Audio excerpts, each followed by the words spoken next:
Olá, pessoal. Na minha entrevista de hoje, estou recebendo aqui uma pessoa que eu admiro muito, um grande profissional, economista, professor. Inclusive, eu fui seu aluno e nós vamos tratar hoje um tema muito importante, principalmente nessa crise que nós estamos passando. Então, Vinícius, seja muito bem-vindo ao meu canal. Muito obrigado por aceitar o meu convite. Tudo bem com você? Ô, Matheus, bom dia, obrigado, tudo bem? Então, nós vamos falar um pouquinho aqui de economia, né, que é um assunto extremamente importante aí para todos, né, para as empresas, para as pessoas, e especialmente nesse momento difícil, né, que nós estamos passando aí na economia do Brasil e do mundo por causa do vírus, né? Então, é um Sim. prazer estar aqui com você, estar aqui com os seus telespectadores aí, né? E vamos falar um pouquinho sobre esse assunto aí que é tão bacana e gostoso de conversar também, né? Ótimo. Então, antes de a gente entrar no tema em si da economia, eu gostaria que você se apresentasse para quem ainda não te conhece. Então, Matheus, eu sou, né, professor de economia e também da área de finanças, né, tenho estudado e trabalhado nesse assunto há pelo menos aí uns 20 anos, né, atendendo empresas, mas também como professor, né, como consultor de empresas, como colunista, palestrante. Então, trabalho bastante, gosto muito aí dessa área de economia, finanças pessoais, finanças de empresas. Então, esse é o meu campo de atuação aí profissional, né? Ótimo. Bacana. Então, com toda essa bagagem que você tem, todo esse conhecimento, a nossa intenção dessa entrevista é trazer um pouco do conhecimento que você tem para as pessoas que às vezes não têm esse conhecimento mais aprofundado, vamos dizer, né? Então, eu gostaria de te perguntar inicialmente quais serão, a gente está vendo essa crise, né? Crise do vírus, crise da economia, enfim. Quais serão as consequências em termos de emprego, inflação e crescimento econômico, na sua visão? Então, Matheus, assim, essa crise, né, ela é uma crise que os economistas, eles têm estudado aí, né, historicamente aí as crises e eles concluem que, na verdade, assim, não existe paralelo, né, nunca na história Uhum. recente aí da humanidade, né, tudo ficou tão parado, né, como tem ficado nesses últimos meses, não só no Brasil, mas no mundo inteiro. Então, assim, tudo é muito. É difícil falar do futuro, né? Porque a gente não consegue prever com exatidão. Mas, assim, Uhum. algumas coisas já dá para perceber, né? Então, por exemplo, o fato de muitas empresas, né, estarem fechadas aí, né, para evitar, né, o contágio, tudo isso aí faz com que, em primeiro lugar, as empresas deixando de vender, né, não tem faturamento. Só Uhum. que os custos dessas empresas, eles continuam existindo, pelo menos os custos fixos, né, eles Uhum. continuam existindo. Então, por isso, as empresas já começam a ter prejuízo, e aí uma forma, vamos dizer assim, gerencial de reduzir esses custos é justamente demitir pessoas. Uhum. Então, primeira consequência imediata, empresa com porta fechada gera demissão de pessoas. Né? Só que aí ou seja, aí já vai aumentar o desemprego. Só Uhum. que o que acontece quando as pessoas não estão trabalhando, não estão recebendo seus salários? Não estando trabalhando, não recebendo seus salários, elas também gastam menos. Né? Então isso vira um ciclo de tal forma que menos pessoas trabalhando, a gente tem menos salários sendo recebidos, menos vendas das empresas, e aí as empresas cortam mais pessoas ainda, né, e isso vai se tornando cada vez pior, vai travando a economia. Pelo lado do governo, a gente tem duas consequências bastante negativas, Uhum. né, que é o governo deixa de arrecadar, porque quando as empresas vendem, quando as pessoas recebem salários, o governo recebe, né, impostos, né, arrecadação de impostos. Como isso tudo está parado, o governo não tem, a arrecadação reduziu bastante. Né? E por outro lado, né, as pessoas desempregadas elas começam a demandar serviços do governo. Então aí o governo ele tem mais gastos e menos arrecadação. Isso gera também, né, piora, né, a situação da dívida pública e do déficit público, que já são elevados, né? Então, atrapalha também o governo, cria um problema futuro, porque a dívida ela tem que ser paga no futuro, né? E, por outro lado, os economistas eles estão discutindo aí que essa crise ela está gerando dois choques importantes aí, né? O que eles chamam de choque o choque de demanda e o choque de oferta. O choque de demanda é como as pessoas estão em casa, elas estão comprando menos, né? Isso diminui a demanda.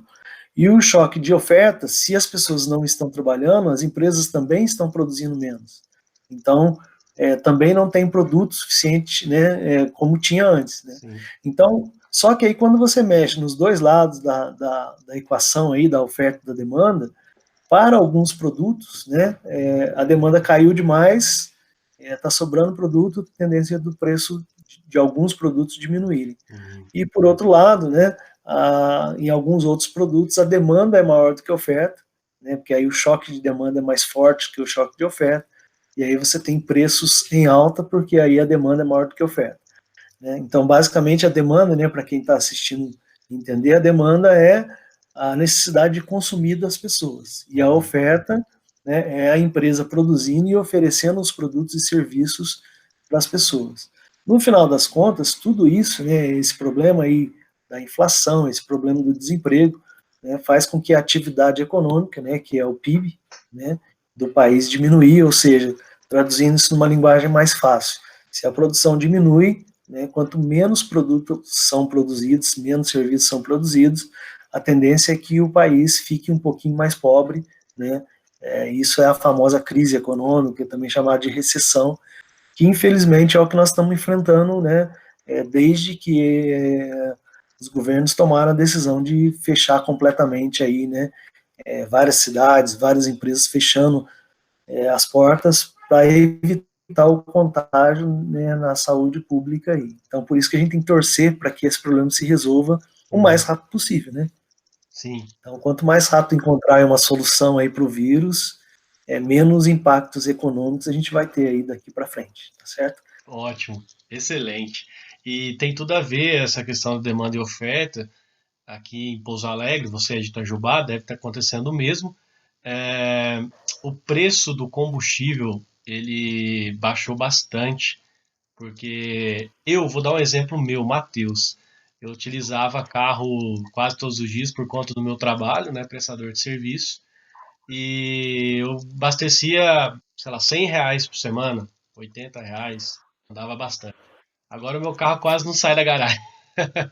Então, então isso eu vi uma entrevista até na televisão, inclusive, em jornal, assim, pessoas falando exatamente a mesma coisa. Olha, eu gastava tanto por semana, agora eu gasto tipo 30% do que eu gastava no combustível, né? Então a gente vê que como isso impacta na economia, essa questão da demanda e oferta, né? E eu quero aproveitar e já te perguntar sobre as decisões, né, e as consequências de curto e longo prazo que a gente está conversando. Então, Matheus, na verdade, assim, isso é um problema, né? Assim, eu acredito até mundial, né? Tem um autor bastante importante aí, né? Que explica a economia como ela deve ser explicada, que é um francês chamado Frédéric Bastiat. Ele tem dois livros que basicamente assim eu gosto muito deles, né? Um fala sobre a lei, o título do livro é A Lei, né? Então ele mostra como que a lei impacta as decisões, né? O dia a dia, né? Das empresas e das pessoas. E o outro livro dele é O que se vê e o que não se vê. Então esse segundo livro, né? O que se vê e o que não se vê, trata exatamente disso.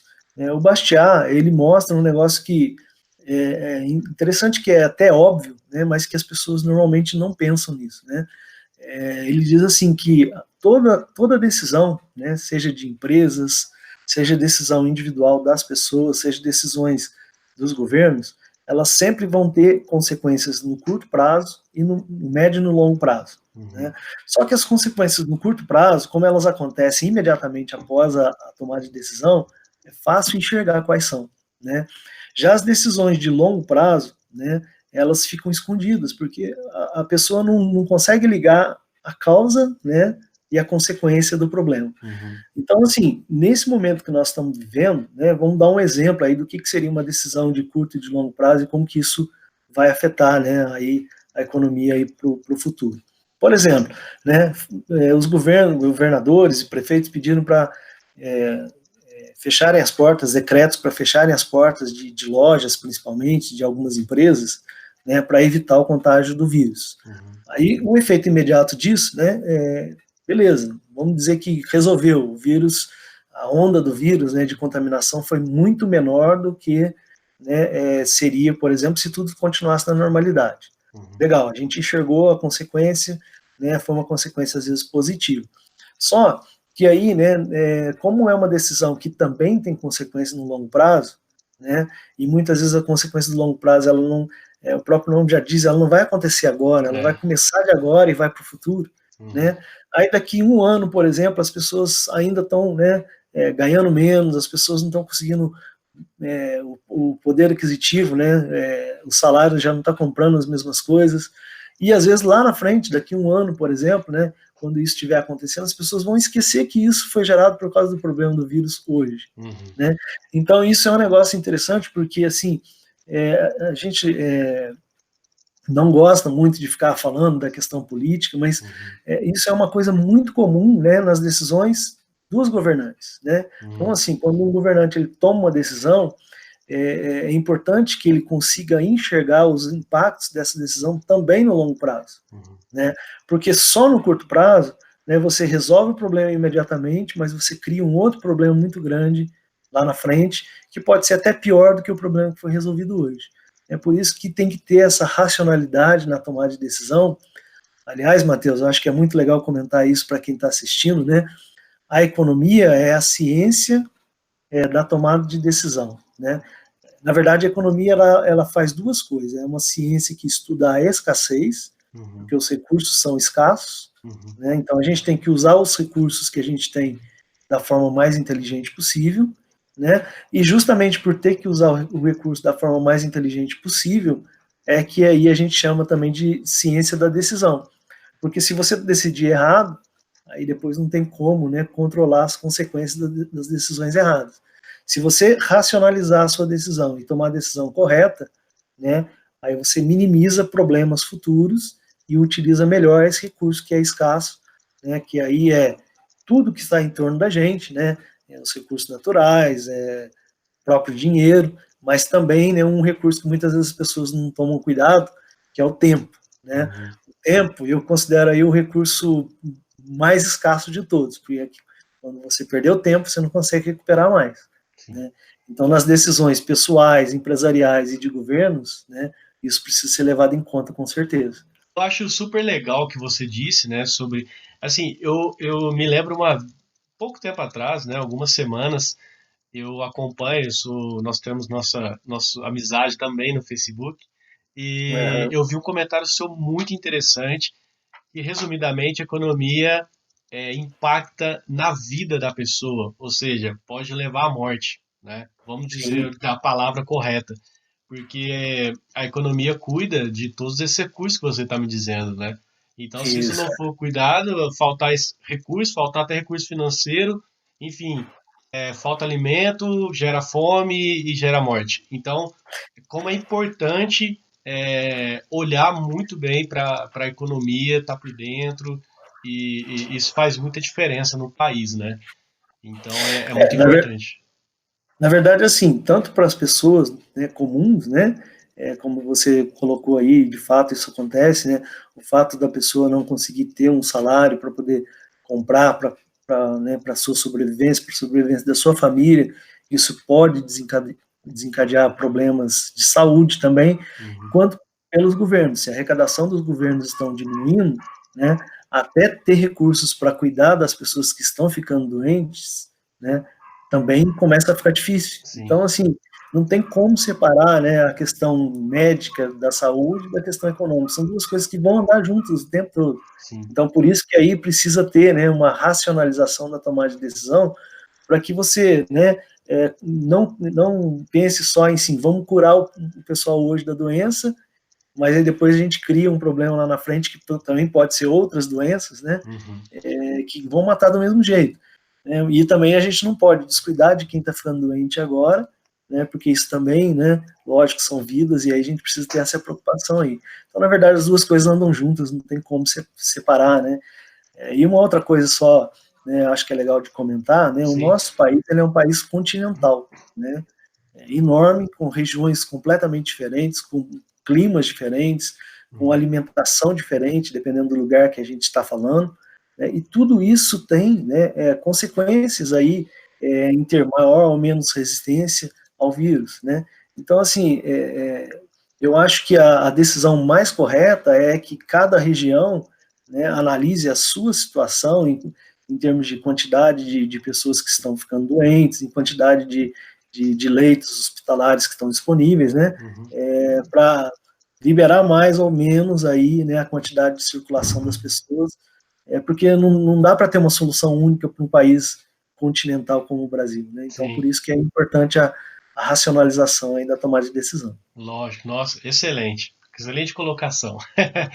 Então, assim, eu espero que com essa entrevista nós tenhamos contribuído com as pessoas que estão assistindo esse vídeo. Nós vamos, como o assunto é extenso e para não ficar muito grande o vídeo, nós vamos ter um segundo vídeo falando um pouco mais sobre economia. E eu vou deixar na descrição deste vídeo algumas referências para que você, se você quiser ler, estiver interessado em aprofundar um pouco mais na economia, enfim, vídeos, até contato, né, com o Vinícius também. Eu vou deixar na descrição aqui do vídeo. E Vinícius, então, muito obrigado mais uma vez. Foi uma excelente entrevista, um ótimo bate-papo. Bom, Matheus, eu que agradeço, estou sempre à disposição aí para falar sobre esses assuntos que são tão, né, que eu gosto tanto e que são tão importantes aí para todo mundo. Excelente. Obrigado. Então, nos vemos no próximo. Até mais. Obrigado. Até mais. Tchau, tchau.